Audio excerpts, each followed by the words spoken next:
Hello, welcome to my channel. Today I'm doing my summer reads wrap up. I wanted to do this video ages ago. I'm finally getting to it. So I'm gonna wrap up the books that I read in May, June, July, and then in August as well, and just kind of put them all into one video as my summer wrap up. I'm excited to make this video so I can put these books back on my shelf and put them like in the correct order. I'm gonna get right into it. I'm not gonna read this like summary, the synopsis for each of the book. I'll just kind of describe the book slightly and then give my thoughts on each of the books. In May, I read The Assassin's Blade by Sarah J. Maas.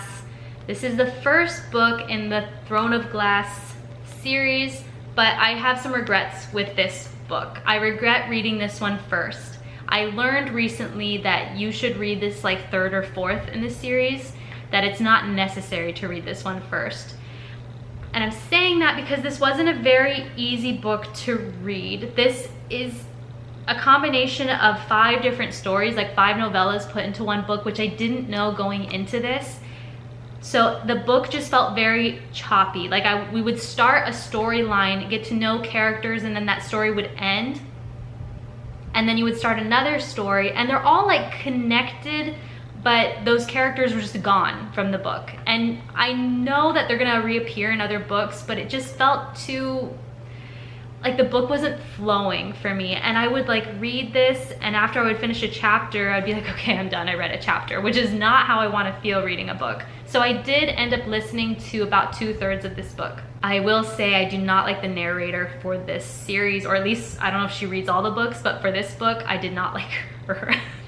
She would change her voice for the male characters. She would give them accents that I didn't imagine for those characters. So I do not want to listen to this series. I do want to maybe continue it later, but I will be physically reading the books. But I know that this is such a loved series that I do want to continue it, but I just wish I would have not read this one first. The book is exciting. We're following Selena. She's an assassin in this assassin's guild. Guild, I think that's the right word. She works with other assassins in this group of assassins, and she's really cool. She's very tough and hardcore, and she's not very much like zero to hero or like learning her abilities or her power or her inner strength. She's already really cool. And I like her, and I like the other characters. I just did not enjoy the book. In this book, like I said, there are 5 different stories, but we start off with her kind of making a mistake, and it is a moral mistake, or a moral, she does something good, but it's not what the like leader or the master of the assassins wants. She kind of messes things up, so she's going to get punished for that. And that's kind of where this starts off, with her starting a journey, completing tasks, doing things to kind of redeem herself. And she has to decide, you know, is this the life I want? Do I want to strike out on my own? Do I want to be a part of this anymore? Is what they're doing actually right? So that's what's going on in this book, but 5 different stories. And so I might continue with this series because I know everyone loves it, but just right now I'm not running to the bookstore to get the next one. And I think that's just because I read the wrong one first. So that's what I read in May. In June, I read another book that is loved. Everyone's read this book, but I also had a difficult time with this book. So I was in a reading slump for these 2 months. And I was also very busy in May and June. The school year was coming to an end, which is, you know, super busy for teachers. And then in June, I taught in the summer, so I didn't have as much time to read. I had to spend more time in the real world than in all these other worlds. The book that I read was The Invisible Life of Addie LaRue by V.E. Schwab. Now, everyone loves this book, so I feel weird like having some mixed reviews about this book, or mixed feelings. Now, the book itself is good. This is a very slow-paced book though, and I like fast-paced, I like thriller and adventure, and this is not that kind of book. This is also a very long book. It's almost 500 pages. The pages are large and the margins are small. I found that I would pick this book up and feel like I read for a long period of time, and I would look at my progress and feel like I got nowhere. And I haven't felt like that so strongly with a book where I was like, oh my gosh, like I'm making no progress. So in this book, we're following ADDIE LARUE. And this starts in France in 1714. She has an adventurous spirit. She wants to see the world. She wants to escape her kind of slow-paced town that she lives in, her village, where people grow up there and they die there, and like nothing new really happens there, and that's just not what she wants for her life. At the beginning of the book, she's about to get married to a man. In this book, in the beginning of the book, she's about to be married, and she knows that if she chooses that, then she's going to have babies and be stuck in this little town, village, whatever, for the rest of her life, and that scares her. Desperate to find a way out of this situation, she makes a deal with a god of like darkness. Sometimes he's referred to as the devil. He's a god of darkness that she's been warned not to make deals with, but she does it anyway.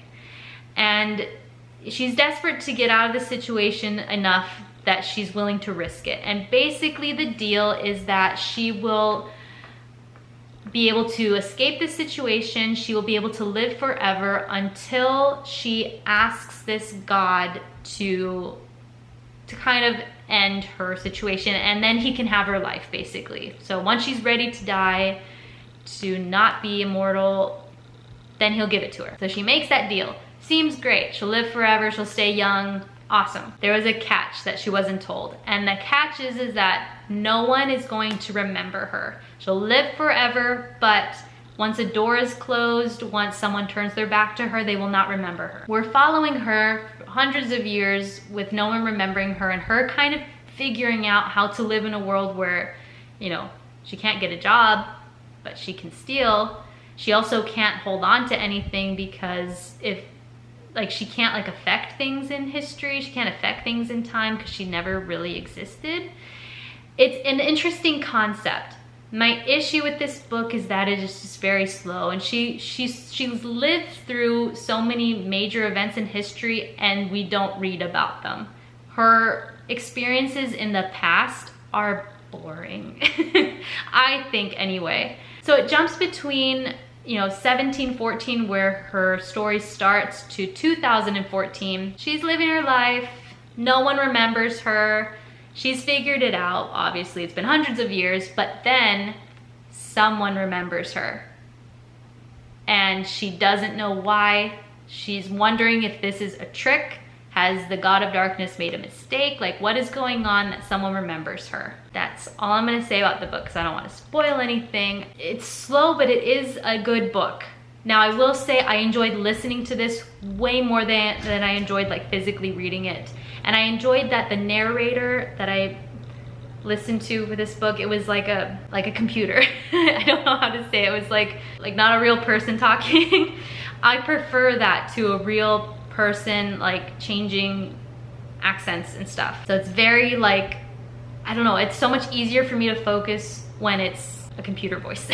This is not a book that I would reread. It's not a type of book that I would reach for again. Like, the style of book is just not my style. However, I will say that this book did make me cry. So it is a good book, especially if you enjoy slower paced kind of books, then this could be for you. I'm glad I read it because I wanted to know why everyone loved it. I enjoyed listening to this and I don't regret it, but just not my kind of book. In July, I read a book that I love. It is a reread. I think after reading 2 books that I was kind of like not enjoying so much, I wanted something familiar. So I reread Catching Fire. This is the 2nd book in the Hunger Games series.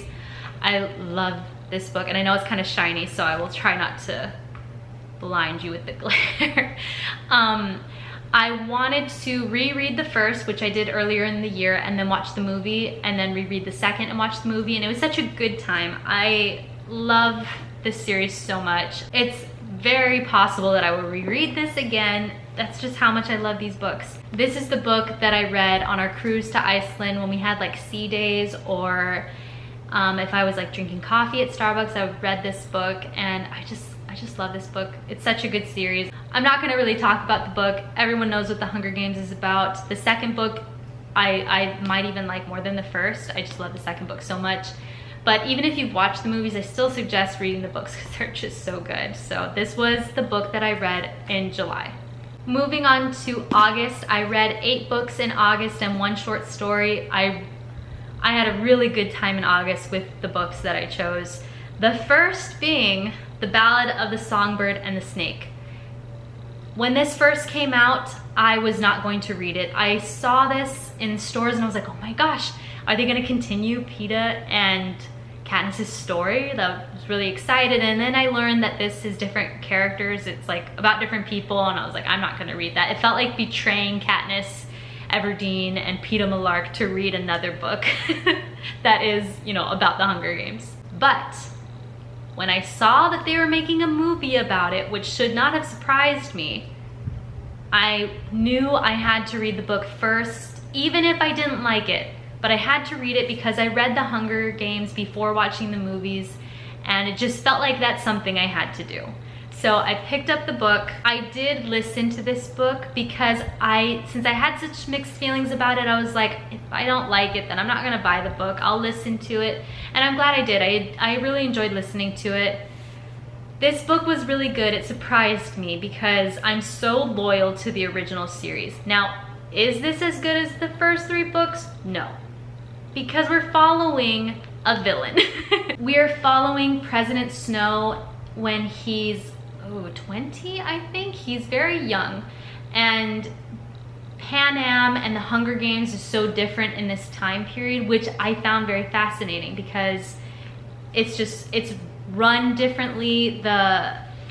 He's a different person at this time. He's not a president yet, and you know, it's interesting reading a book about the villain and you kind of hate him throughout the whole book, but he's like the person's head that we're in, so it's very weird. So we're following him in a time when like the rebellion, District 13 happened. The Hunger Games is like in its early stages, and it's run very differently to like, I guess, present day when Peeta and Katniss were tributes. At this time, tributes are not treated with respect, or, you know, tributes in the Hunger Games are fed very well. They're treated like rock stars, and this time, the tributes are treated like animals. They're like literally kept in cages, so it's very different. And just how the Hunger Games is run is different. Like, they're not mentored by previous winners. They're mentored by family, children of kind of, I hope I'm getting this right, but like families of power in Pan Am, and he has a very powerful name, President Snow, or his name is, so Cornelius Snow has a very powerful name, and so he is going to be a mentor for a tribute in the Hunger Games. So we're following his story with his tribute, and you know, him trying to keep his tribute alive through the games, just like Haymitch did for Katniss and Peeta. I knew nothing about this story, so it was really cool to learn President Snow's story and to be very surprised by this book. A part of this book like shocked me. I was like, oh my gosh. Now, I don't feel emotionally attached to this book like I do the other books. Obviously, like, we are following a villain, but I really enjoyed learning about the difference like in the time periods of, you know, the Hunger Games and how they've changed.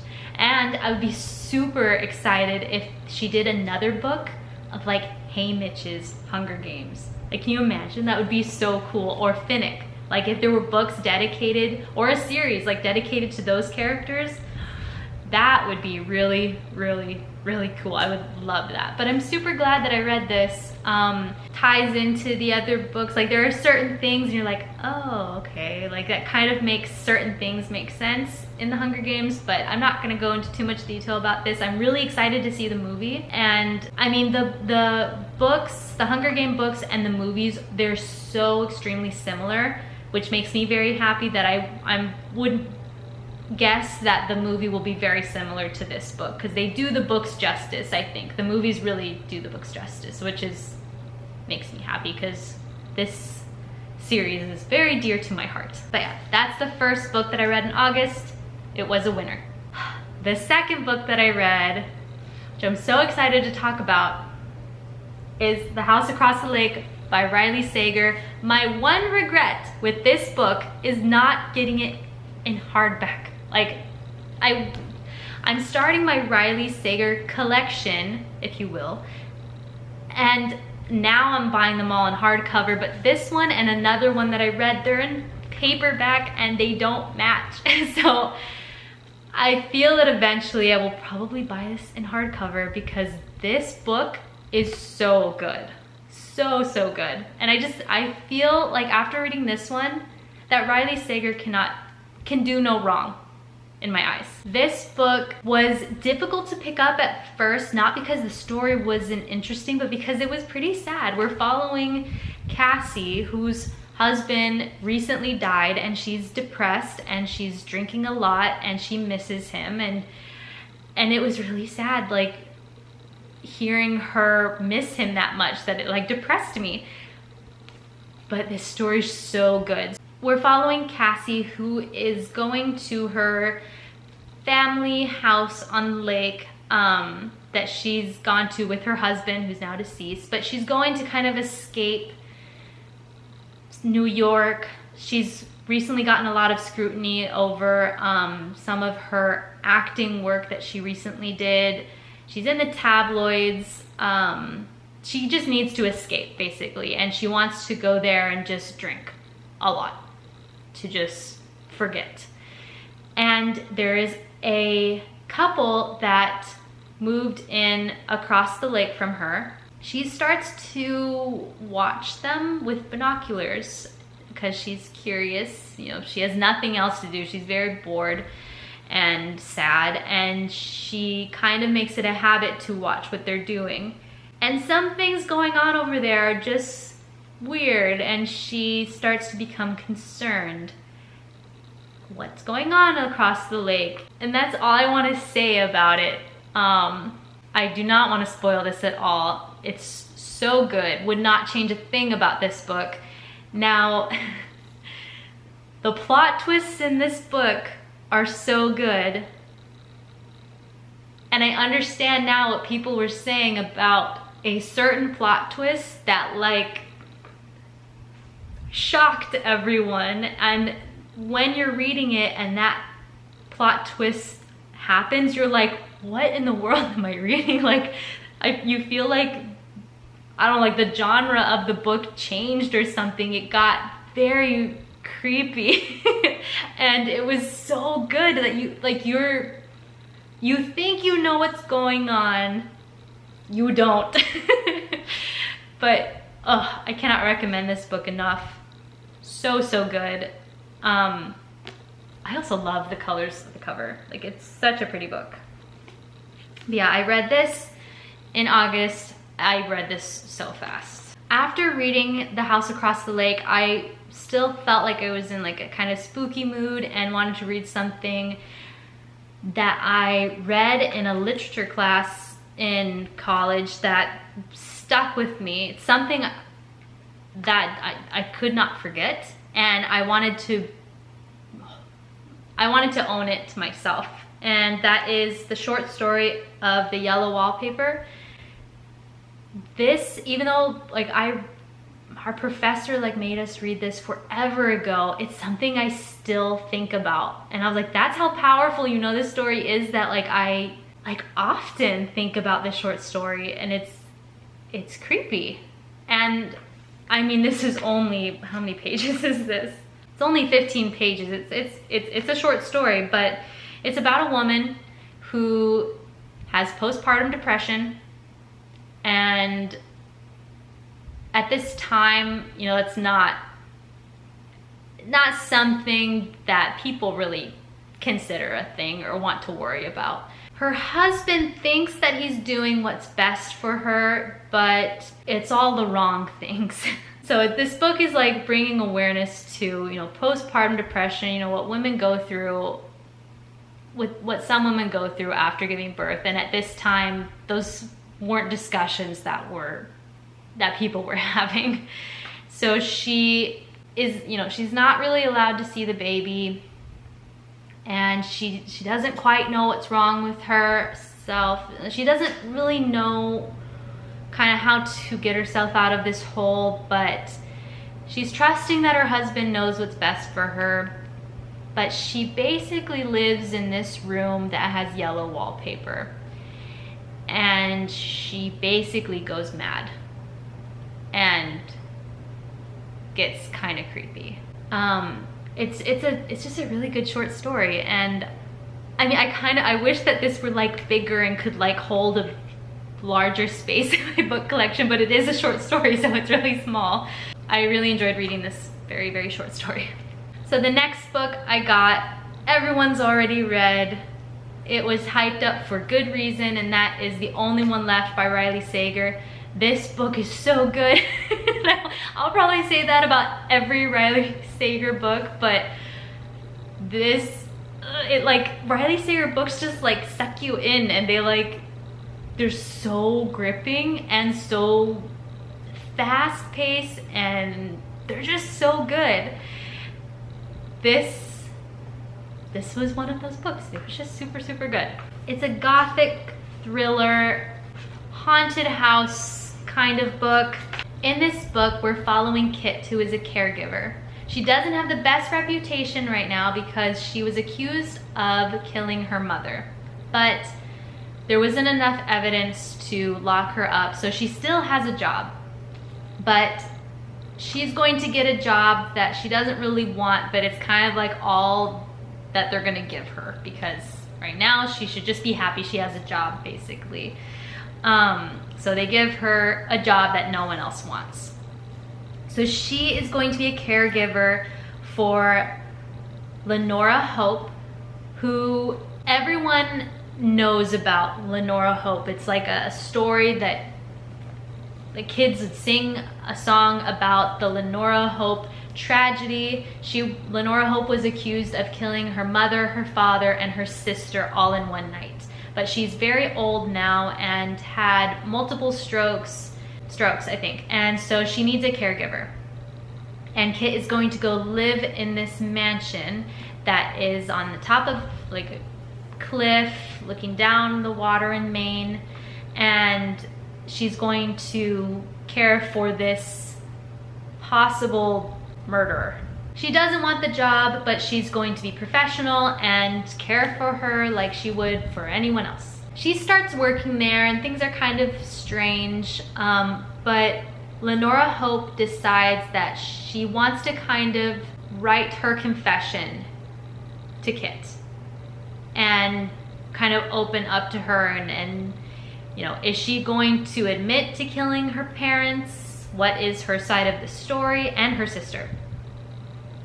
So Kit is learning her story, and it's very interesting because it jumps back and forth between letters that Lenora Hope is writing and then present day, where Kit's trying to kind of figure out, she wants to know, like, okay, she wants to know what actually happened that night, and she kind of becomes obsessed with like figuring that out.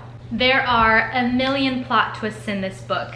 You think you know what's going on, you think you know what happened, and then the plot is twisted on you. Now, I think this might be an unpopular opinion, but I could have done with a few less plot twists. It was a lot. It was a lot of plot twists. Now, I still love this book. I think it was a great book. But I think at some point I just kind of wanted, I don't want to say I wanted it to end, but I just kind of wanted to figure it out. I kind of felt a little bit like, okay, I'm ready to wrap it up. and then another plot twist would happen. So that's the only thing about this book, is that I kind of felt like there could have been just, I don't know, 3 less plot twists or something. But it's a really good book. I absolutely love the cover of this book, and it's going in my Riley Sager collection. Very happy with this. I read it super fast. As I was reading it, I would like tell Tyler about it and I would get all excited. So very highly recommend this. Super good book. Loved it. 10 out of 10.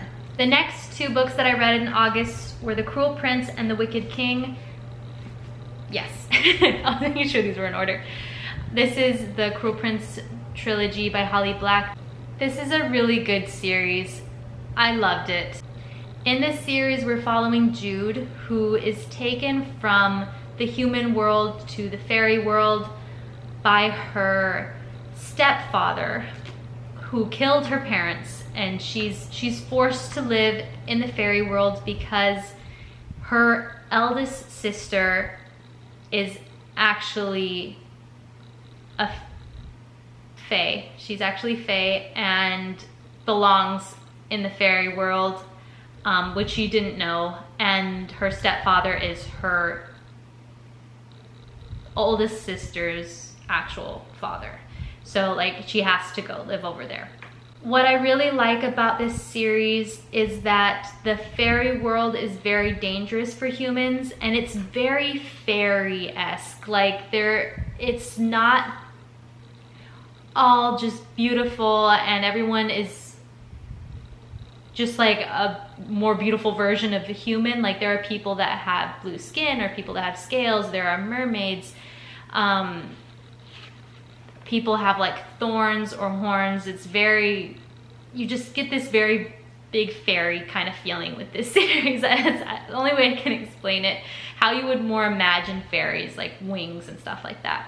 Then like ACOTAR, where I just kind of envision them more as just very beautiful people that, yeah, have wings and stuff, but this is just different. They don't so much look like normal humans. So she enjoys living in fairy, but she is human, and humans are looked at in this world like they're ugly. They're also, you know, mortal, so they're gonna die. They're trash to most fairies. She, you know, has had her like finger cut off by a servant. Like, different things have happened to her. They're just very dangerous. She's determined to become a knight for the future king of fairy. Her enemy is Prince Cardan, who just wants to make her life miserable. These books are enemies to lovers, but it's really not focused on that. These books are very political. This whole series is a very political series, and I loved it. And I think that might be why some people were kind of put off by this series, is that it wasn't like ACOTAR in that sense. There were a lot of politics. And I found that from the reviews that I saw, people were like, you need to get past the first to get to the second and the third. I loved the first book, and there were parts like in this series where things would happen and I'd be like, oh my gosh, like I can't believe that just happened.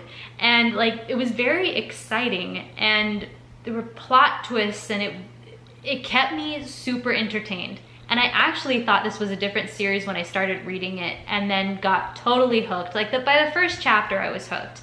So this series is really good, and I know that most people love this series, but I have just kind of heard that the political aspect can kind of be a lot, I guess. But I really enjoyed it because it's so different to other fantasy books that I've read that haven't had that political aspect to it. So I loved it. Now these are the first 2 books. I did read the third later on, but I just think these are really, really well written. So love this series. I read the first 2 in August.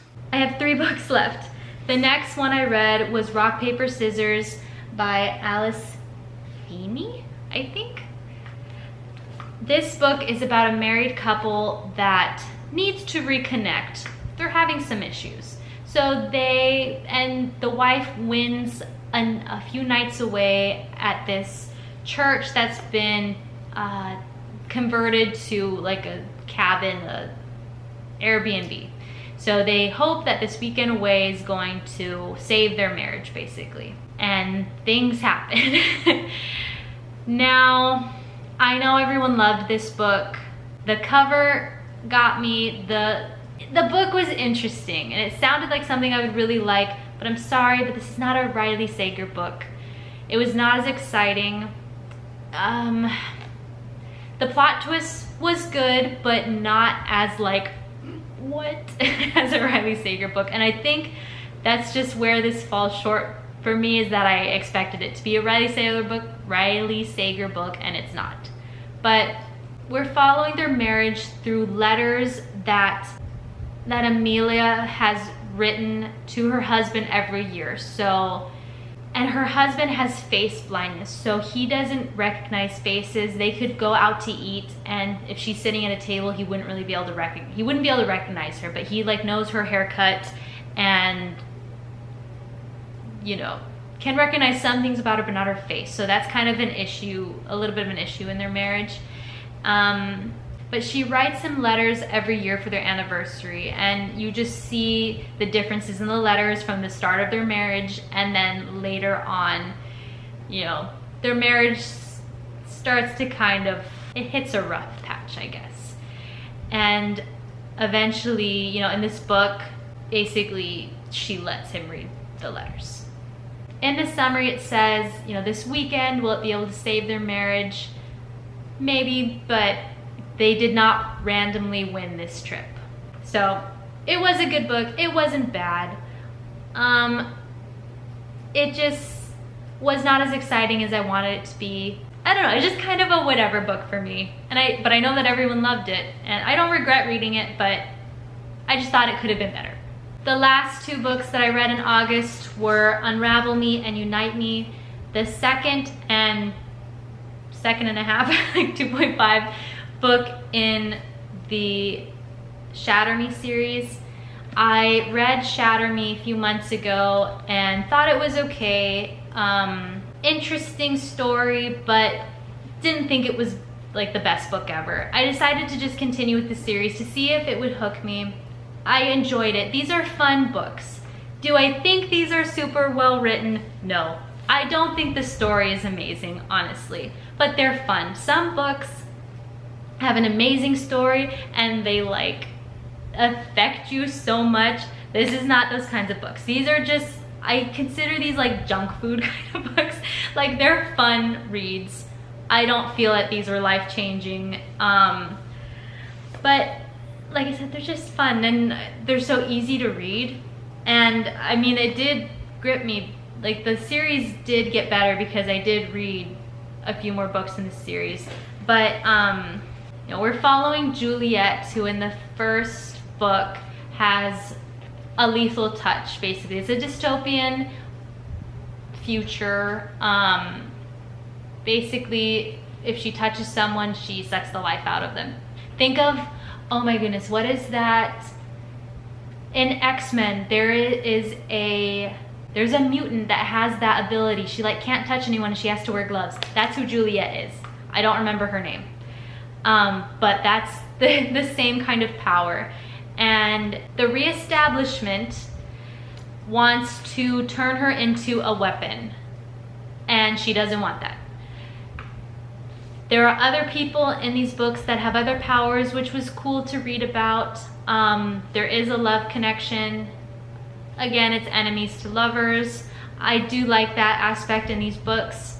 But the books, it's mostly about that. So like, the story itself, I feel, is just not super strong. But their story is interesting, and I don't know, these were a fun read. I'm glad to add them to my collection with Shatter Me, but I don't think I'm gonna read the whole series. I feel like I kind of got enough of it at this point anyway. I'm like, okay, that was fun. There are better books to read though. There are much more interesting books that I have my eye on right now. So I don't know that I'll finish it, if you're looking for a dystopian, fast-paced, interesting read, it's interesting and it's fun, but not great world building, not as heart gripping as other books that I've read, this might be for you. So, and I know that everyone's already read these books, but I read these two in August. I definitely don't think I would read any more of the novellas. I didn't think that they were really that this was really worth reading. It's like perspectives of other people in the story, Warren and Adam. It was fine, but the end part, like the third part of this novella was Juliet's journal, and I had no interest in reading that. So I didn't fully read this. I just didn't think the journal was necessary to read. But yeah, these are the last two books that I read in August. So here is my summer book stash. I'm very excited to put these on my shelf in order because they've been out of order for a while. But I had a really good...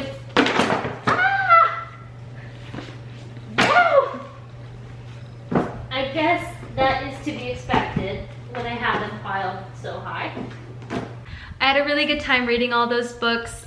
I'm very excited for my September wrap-up that's coming up and a book haul, and I'm starting to work on my reading journal, so be on the lookout for that.